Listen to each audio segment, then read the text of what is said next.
Ayaw kong ma-accuse ako na binibaby ko kayo. Mr. Chair, alis na lang ako rito. Hindi ko matiis. Nakikita ko na parang itong mga pulis pinagluloko. I'm sorry, I have to walk out. Hindi ko kaya to.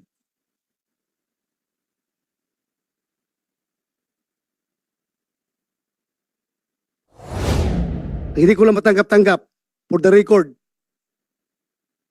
na kayo ay pinagmumura dito. Ha? Ayaw na ayaw ko mumurahin yung taong naka-uniforme, mumurahin, wawalang hiyain. Yan ang hindi ko matanggap-tanggap. Kung dapat kayo murahin, doon sa labas. Huwag dito sa hearing. Today, mapapatunayan ko na saksakan ng pagkasinungaling yung mga pulis na inakusa. If you remember, Mr. Chair, hinamon natin ng lie detector test yung mga pulis. Anong pangalan ng mga pulis na yon? Comsec? Nasaan po yung mga pulis? This is yung Rodelio Vicente case. Saan na yun sila? Bulacan. Opo. Yung tatlo po, yung una yung kalbo, tapos yung isa, taas mo kamay, tatlo kayo, no? Pareho palang kalbo itong dalawa at saka isa. Upon the advice of their counsel, pumayag kayo na kayo ay magpa-lie detector test, right? Versus, Dito kayo? Upo ka dito. Dito kayo. versus yung dalawang complainant. Dito ipapakita ko sa iyo, Mr. Chair, na walang respeto sa iyo ang mga ito bilang dating PNP chief at bilang chairman ng committee na ito at walang respeto itong tatlo sa Senado. Ginagawa niya pong katatawanan nitong tatlo ang Senado, ang committee po ninyo at maging kayo po, kasama na rin po ako doon. Because these two policemen were asked if they're willing to take the lie detector test to prove whether or not they're lying or telling the truth. In fact, binigyan natin sila ng counsel. Kinausap sila. We waited for several minutes. I think even half an hour almost. And they were advised by their counsel. And then they said, yes, willing kami magpa-lie detector test to prove na kami nagsasabi ng totoo. Because meron na po akong doubt na sinungaling po itong mga ito and later magpapakita pa ko ebidensya kung gaano kasinungaling ito. And I will show proof out of my radio program during my previous interview with them. Pumayag po yung dalawang complainant. The two complainants, Mr. Chair, na nagpa-lie detector test, pumasa po sila. Nakalagay doon na walang trace of lying, they're being truthful. Ito pong tatlo nag-decide na umatras. Ang request ko sana sa committee na ito through you, Mr. Chair, mag-issue po sana ang committee na ito ng show cause order why they should not be cited in contempt doon sa pag-atras nila na nung una pumayag sila at pinalilitaw nila na parang ginagawa ng katatawanan tong Senado. Mr. Chair. So siguro tatanungin natin sa kanila, although I know na karapatan nila na tumanggi, pero may karapatan din po siguro ang Senado na para protektahan ang integridad ng Senate against people who will make a mockery of this committee. Patutunayan ko sa inyong tatlo na napakasinungaling nyo. Wala kayong respeto sa dating Chief PNP. Para kayong binibaby-baby yung bang nasa piling nyo?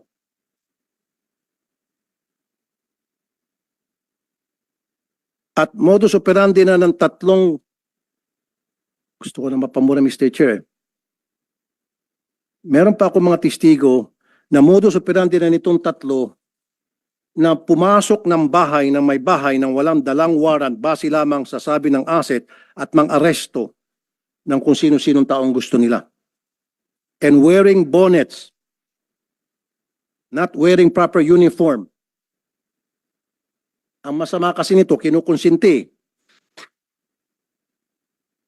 In fact, when I interviewed the chief of police at that time, and I think the chief of police was already relieved, and what was the name of that chief of police? Is he here? And I interviewed the last time sa radio program ko, sabi mo, isa ka pa, Colonel. Sabi ko, Colonel, bakit nagbobonet ang mga bata mo pag nag-raid? Kasi mainit dito sa Bulacan. Pati ako nga nagbobonet. Don't lie to me. Papakontem kita. Magsumpa ka muna rito bago mo kasagutin. Put him under oath. Baki-ready, Comsec, yung sinabi niya sa radio show ko. Pakontem ko to kahit na Colonel ka. Nakapikon na eh.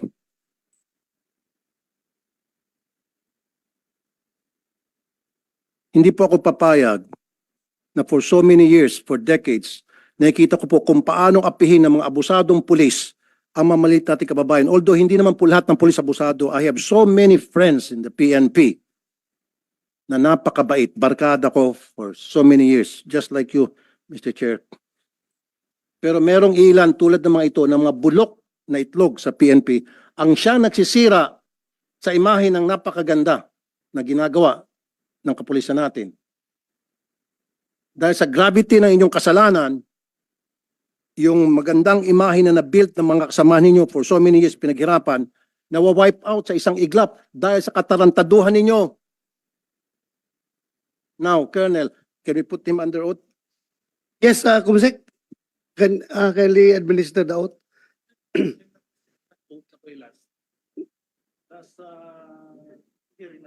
Nag-oath ka? Okay. Okay. Colonel, during the last, when I interviewed you sa radio program ko, tinanong kita, bakit nagbobonet yung tao ninyo? Pakisagot nga ulit kung consistent ka. Yes, sir. Ang tanong na bakit, sir, ay hindi ko matandaan yan, sir. Kung hindi, ang tanong mo sa akin, sir, ay tama ba na magbonit yung mga pulis mo pagka sa perform ng duty o manghuli? Parang ganun, sir, yung natatandaan ko. And then sinagot ko yan, sir, ng hindi, sir. And then, sir, may pahabol ako doon dahil may pinahabol pa kayo na pwede din naman provided. Stop right there. You said hindi. Pakiready yung video. Now, huli ka. You said hindi. Yes, sir. Pakiready yung video. Okay. And then, go ahead. Yes, sir. And then, sir, sabi ko, pwede din naman provided na pagdating mo sa area is magpakita ka ng mukha mo, itaas mo, yung bonnet mo kung may bonnet ka at magpakilala ka as No, police sir. officer. Yes, that was later on.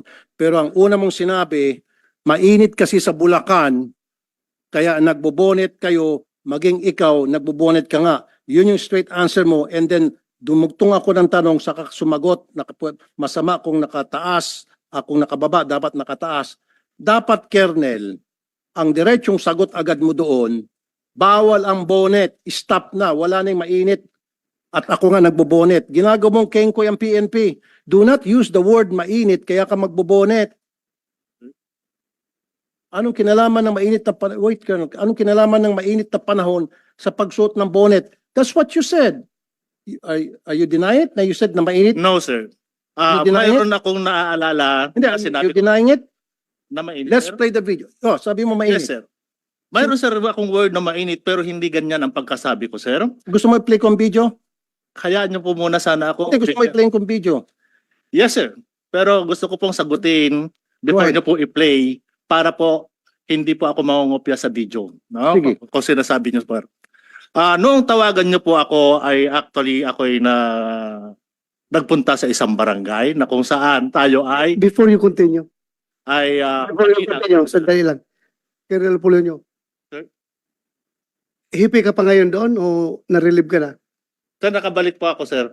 Saan? Sa Sa Pandibulacan, sir. Andi, Bulacan. Yes, sir. Nakabalik ka doon ngayon. Yes, sir. As hippie. Yes, sir. Okay. Continue.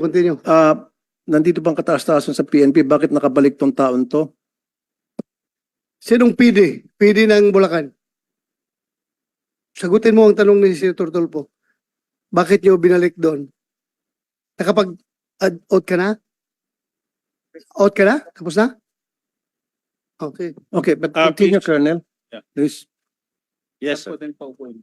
Sir, ang natatandaan ko nung tanongin niyo ako tungkol dyan, kung tama ba, ay yung nga sinagot ko, sir, na hindi, sir, sabi ko. Mayroon yung word na, and then may pahabol doon, sir. Na kung saan ko sinabi na pwede naman pagpunta mo sa area, pero pagdating mo doon sa area ay magpakilala ka as police officers at sabihin mo kung ano yung pakay mo. Yun, sir, yung naano ko doon, sir. Kung saan, sir, ay nasabi mo, ay naikisabi ko rin sa'yo na ako nga, sir, ay nagsusuot din ng bonnet dahil, sir, sa word na bonnet na nakopya ko na rin sa inyo. Pero actually, pati yung mahiinit, sabi ko, kasi during that time ay nasa taas ako ng bubong that time, sir. Na sinabi ko, mainit nga. Yun, sir, yung ano ko, natatandaan Tapos ko. ka na. Yes, Yun nga po, in short, sabi mo, let's play the video na. Pakinggan natin. Ang pag-usapan lang po natin muna yung procedure ng pagsaserve ng warrant. A, nakabonet. Bakit nakabonet? Sir, kung nakabonet man yan, no, ako rin during that day po, nakabonet ako dahil sobrang init. Ngayon alam mo na nakabonet. So tama ba yung ginawa nila? Mali na nakabonet sila. Kung nakataas, sir, hindi tama yun, sir. Kailangan makabonet ka, ibaba mo, magpakilala ka. So okay lang magbonet pero ibaba mo muna yung bonet. Pakita mo yung mukha mo, the whole mukha mo. So ibig sabihin, in your daily operations, dala-dala nyo inyong bonet, nakakatakot kayo. Ganun po kasi talaga yung routine namin, yung lang po namin yung talagang nakasibigan lang po. Kasi po, ang talagang halos kilala na po kami dito sa... Sir, why did you, kahit kilala pa kayo dyan sa lugar, why did you wear that bonnet? You should have worn that. Kung kayo po ay legit yung operation ninyo at serving a warrant to a subject na you thought o ayon sa inyong asset ay nandun sa area, why not wear your uniform with body cam at bakit nakabonet? Your Honor, part lang po ng accessories ng mga riders yun.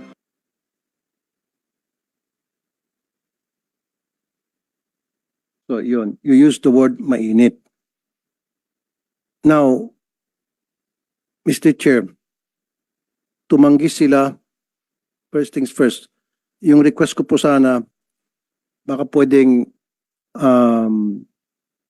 mag-show cause order yung committee na ito kung bakit hindi natin sila i-contempt sa pag-atras nila.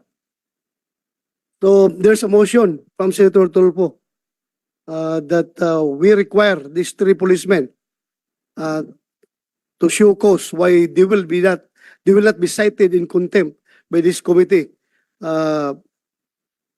Is there any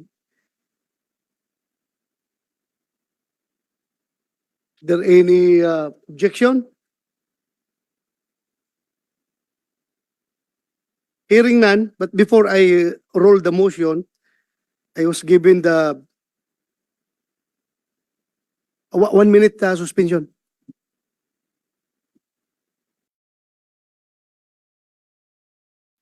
Mr. Chair, Before I will roll that motion, will hold that motion in abeyance, and I will roll that motion on that motion later. Mr. Chair, I would like to congratulate those 2 complainants dahil they passed the lie detector test. Ibig sabihin, lahat ng mga binigay nilang statement dito from the get-go ay totoo. Simula nung pumunta sila sa radio program ko hanggang sa pagdating dito sa pangalawang hearing na ito, hindi sila nagsisinungaling and they've been very truthful. And I congratulate you both and thank you for being truthful. Talagang maasahan kayo. Ito nga po masakit eh. Ito mga kababayan natin na maliliit, kung sino pa po yung biktima, pinasok na yung bahay na wala sa tama, walang dalang warrant. Mali yung bahay na pinasok kung talagang merong talaga silang hinahabol. Of course, papalag yung may-ari ng bahay. yung pa yung kinulong. Ang masaklap, ulitin ko ulit dito, nung yung anak susundan yung tatay niya sa presinto para kumustahin, pati yung anak ikinulong. Anong klaseng hustisya meron dito? Nang bugbog pa. Sabi ko nga, kayong tatlo, nagawa nyo yon sa bahay ng Camilon family sapagkat sila'y mahirap. Kung ginawa nyo yun sa bahay ni General Bato de la Rosa, now Senator Bato de la Rosa, baka may kalalagyan kayo. I promise you, hindi nyo kayang gawin yon sa bahay ng mga mayayaman. Hindi nyo kayang gawin yon sa mga taga Forbes Park. Or maski na sa mga wala sa village na mga bahay na mayayaman.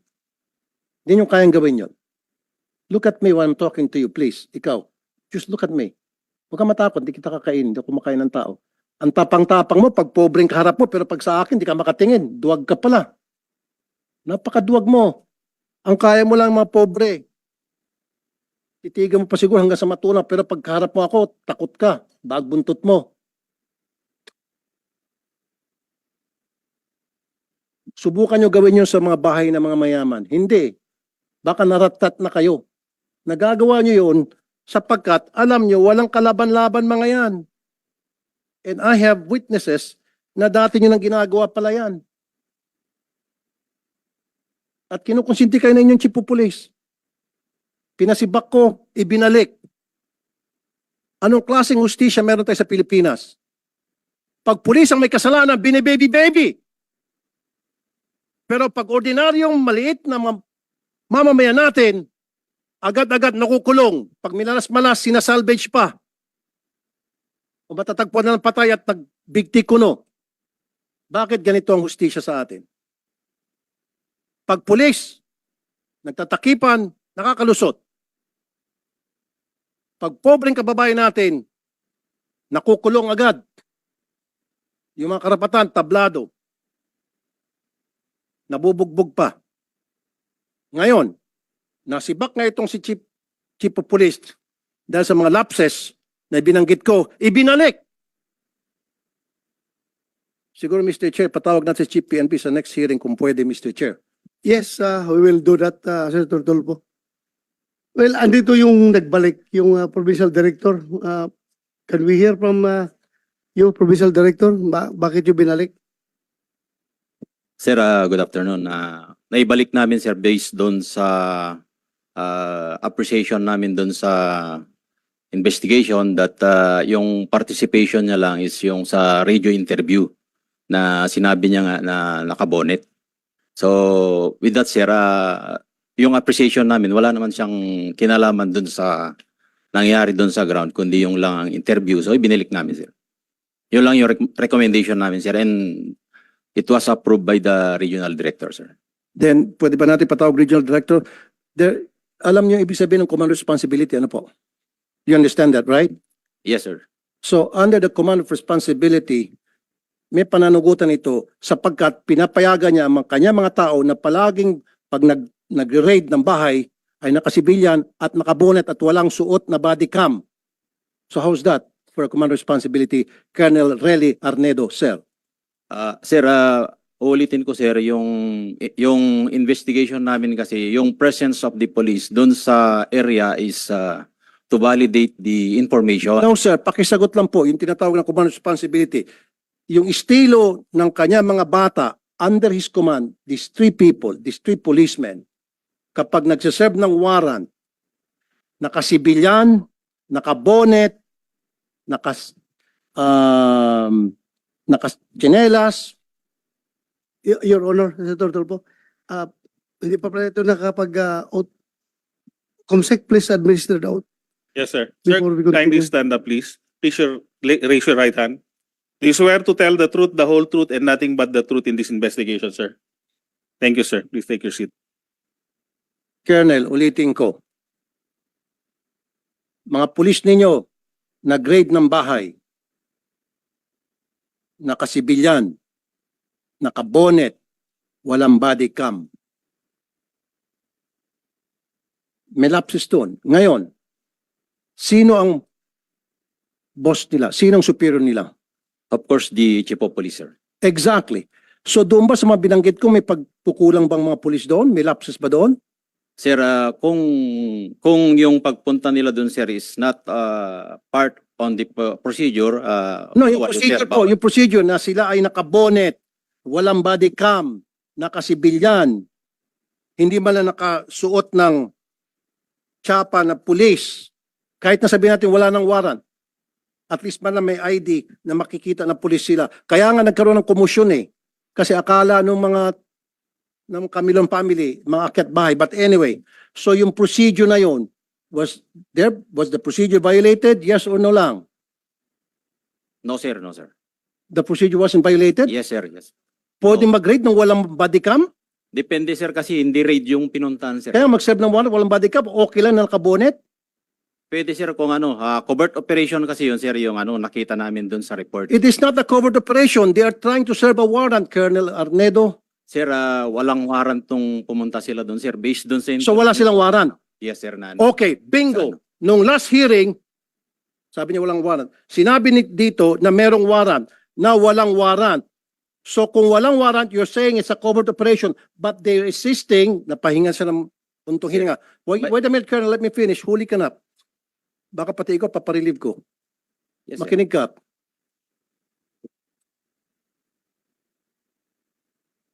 Sabi mo, walang warrant.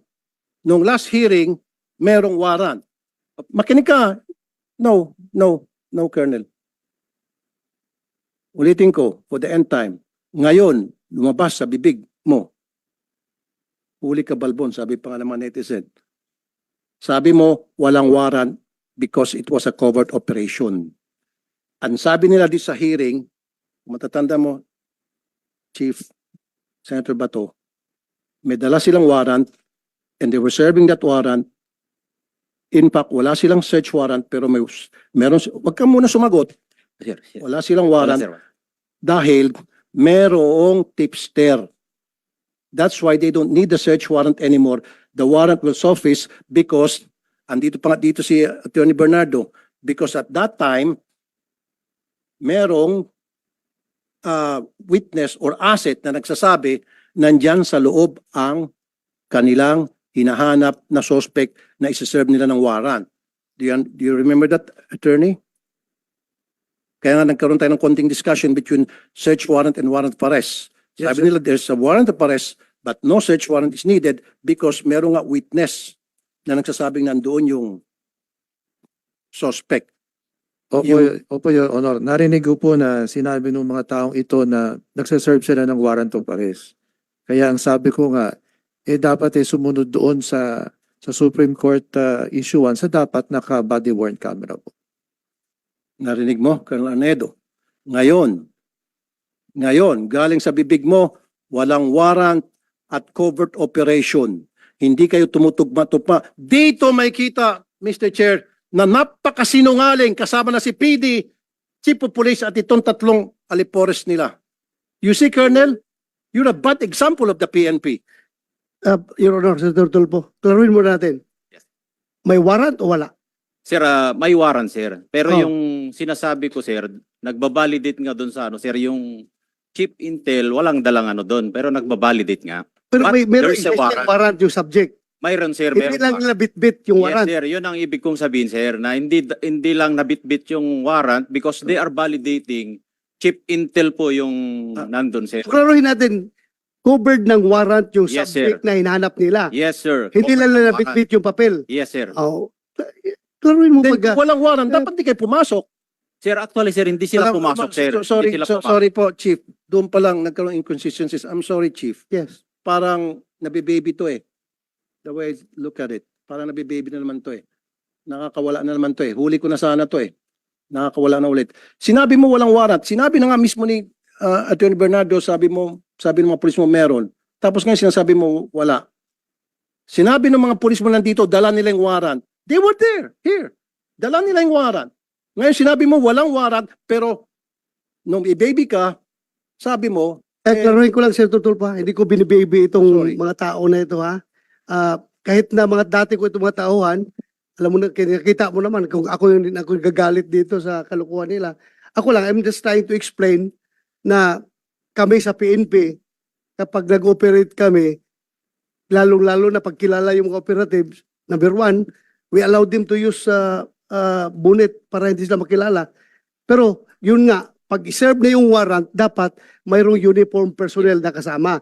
Pero yung presensya na doon para mag-confirm kung andyan o wala yung subject, wala mong problema kahit na nakahubad sila dyan,